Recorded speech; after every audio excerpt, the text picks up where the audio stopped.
Je trouve ça très bien. En fait, j'aime beaucoup les chandelles, les petites choses faites maison. Fait que c'est agréable de venir en famille, là. Cette femme fait partie des 1850 visiteurs de la foire de Noël Saveurs et Culture d'Argenteuil qui s'est déroulée le week-end dernier à la place d'accueil de l'école polyvalente La Vigne et de l'école secondaire régionale Laurentian à La Chute. On fait un bilan qui est très positif. En fait, peut-être ce qu'on note en premier lieu, c'est que les gens sont très enthousiastes de pouvoir revenir à la foire de Noël. Donc, à la fois au niveau des visiteurs, à la fois au niveau des exposants. Donc, il y a vraiment une habitude qui s'est ancrée là, pour beaucoup de personnes de venir ici chaque année. Fait que les gens sont heureux là, de pouvoir retrouver l'événement. On vient à chaque année, de toute façon. C'est pas la première fois qu'on vient. Mais ça nous fait découvrir les artistes d'ici.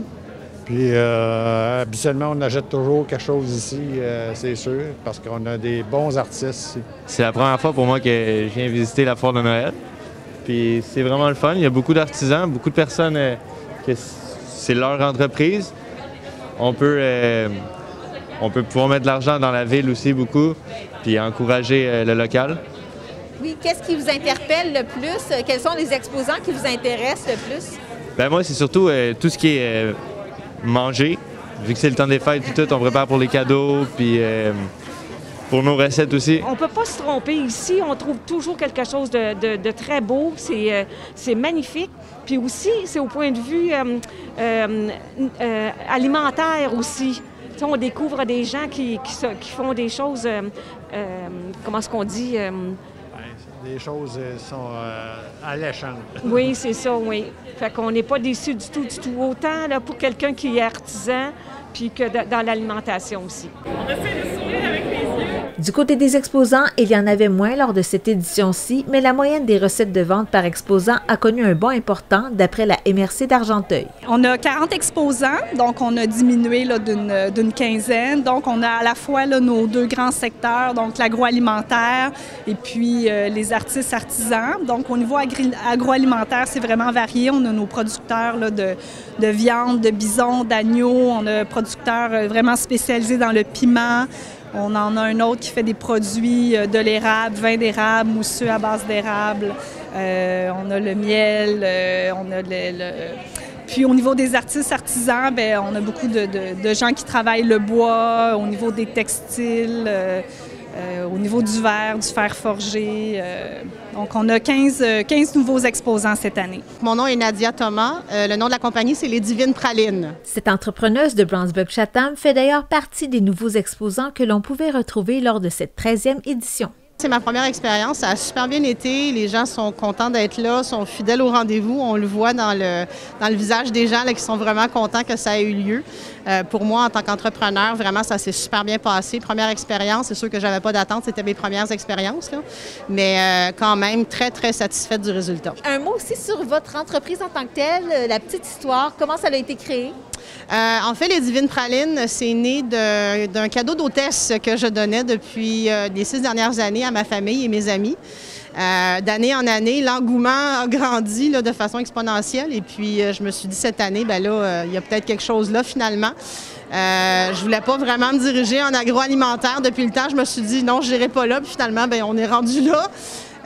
L'expérience est super agréable. La réponse est très, très positive aussi. Donc, vraiment contente du résultat. L'organisme à but non lucratif Bol d'air pur en était aussi à sa première expérience à titre d'exposant. Nous, ça a été une expérience extraordinaire parce qu'au début, on s'attendait à juste donner des cartes d'affaires. Parce que normalement, nous, on est producteurs de vin d'érable biologique et notre force de vente était de faire goûter. À chaque fois qu'on fait goûter un vin d'érable, on vient de perdre une bouteille, on vient de vendre une bouteille. Et là, on apprend qu'on ne peut pas faire de dégustation. Fait que là, on s'est dit, bon, on va aller se faire connaître, on va aller parler. Et on est extrêmement agréablement surpris. C'est des records de vente. J'ai discuté avec les responsables ce matin. Je lui ai montré le chiffre d'affaires qu'on a fait et il dit, je pense que vous êtes le gagnant. Vous êtes le chiffre d'affaires le plus élevé. Vous êtes un des plus grands vendeurs. On a eu un achalandage extraordinaire.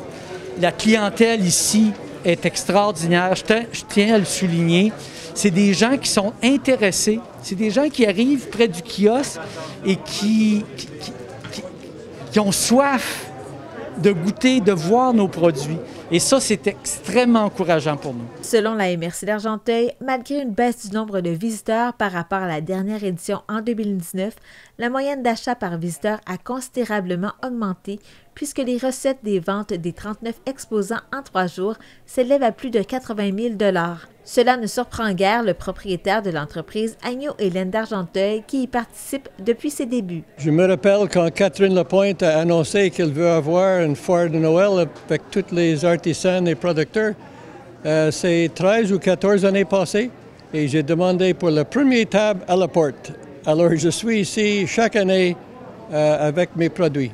Donc, vous avez vu l'évolution et cette année, une année en temps de pandémie, comment ça se déroule les ventes pour vous? Ça roulait très bien. C'est comme les gens veulent retourner à quelque chose de normal, d'aller à quelque chose que tout le monde peut aller, vacciné avec un passeport. Et tout le monde est content de circuler, jaser et il veut acheter nos produits. Au point de vue logistique, quelques changements ont été apportés à la foire de Noël cette année. On a espacé davantage au niveau des kiosques. Là, on a des kiosques qui sont plus aérés. Aussi, on a exigé le passeport vaccinal pour les exposants et les visiteurs.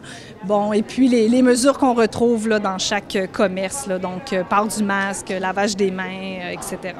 Il y avait aussi, je crois, les années précédentes, une halte de garderie, de la musique, des chants de chorale. Et ça, cette année, vous avez fait fi de ça en raison des mesures en place? Oui, non, ça, c'est un autre gros changement, effectivement. Là. Donc, on n'a pas d'espace café, ni de halte de garderie, ni d'animation. Donc, on a laissé tomber ces éléments-là cette année-là. Ouais. Depuis ses débuts en 2008, la foire de Noël Saveurs et Culture d'Argenteuil a généré des ventes totalisant plus de 800 000 $.